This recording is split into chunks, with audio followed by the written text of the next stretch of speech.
Now this is where your instrument for your temperature comes back to here. Right.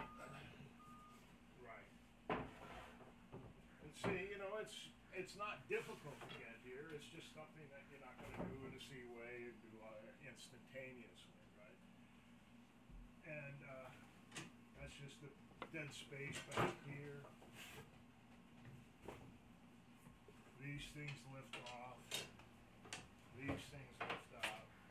Now you got full access to your engine room. If I want, I can take the rest of those floorboards up, take this timber up, and I can pull these checkerboards out.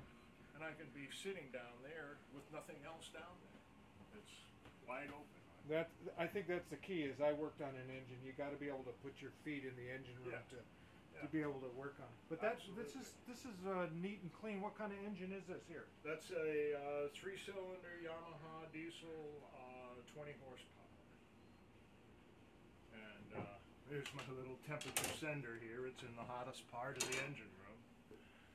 Can you touch that again so I can see that? Oh, I'm sorry. This is my engine room sender, the temperature sender. And that just well, the engine only has to send 5-10 feet anyway, but that's good. So you're saving wire. Yeah. Well, yeah. You know, it's a pain in the neck to run wires in a boat. They gotta go. They take up space. They gotta have their own wire way. The engine is already wired with a warning light, but a lot can go wrong before a warning light shows up, and just the engine building up heat in the engine room before it breaks is enough to show up on my temperature gauge way before, you know, the warning light actually comes on. So yeah, it's way cool. And everything's right here. Now I don't know engines, so how is this cooled? This is seawater cooled. What it does is it pumps in seawater through a through hull fitting. And the seawater comes in through a heat exchanger here, and then you have fresh water and antifreeze in your engine, but the salt water is going through, like I say, it's a heat exchanger. It's a mini radiator because you've got salt water on one side and engine water on the other. And then the salt water is pumped into the exhaust system, and then it cools the exhaust and quiets it, muffles that, so it just goes out the exhaust hole. So that's how that all works. Comes out, goes through a separator gear. It's so clean, it looks like it's brand new, like it was never used. Well, it's only got about 250 hours on it, 300 hours really? now. Which is normally which is probably more hours than most people put on a boat in a year.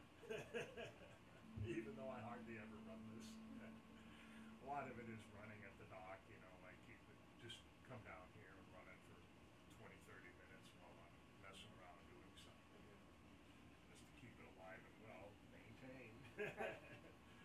But at any rate, and then I've got full access to my stuffing box right down in here.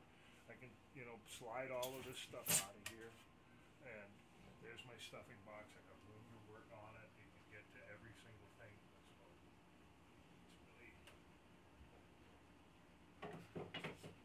way cool. Love it.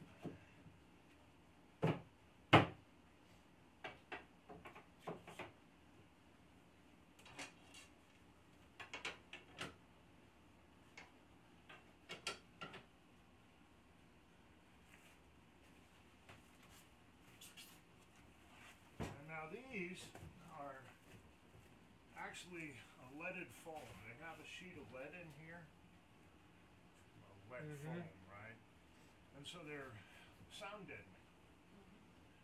And that sheet is $75. You know, it's not cheap stuff, but it does lots of stuff. It keeps the engine noise down, but also because I have this perforated deck here like this, it keeps crap from falling through on my engine room. It goes off the side and into the bilge, which is fine. I don't care, you know, but it doesn't mess up my engine room. And water gets spilled on here and stuff. It keeps the majority of that stuff out of my engine.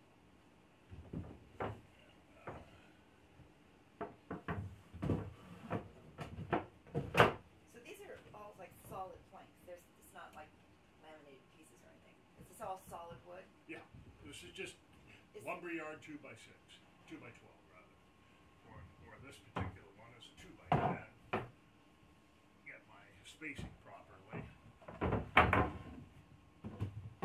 And then I have basic storage space on either side, which is significant. I got a couple of chairs and a couple more bumpers on this side. I got that much space on the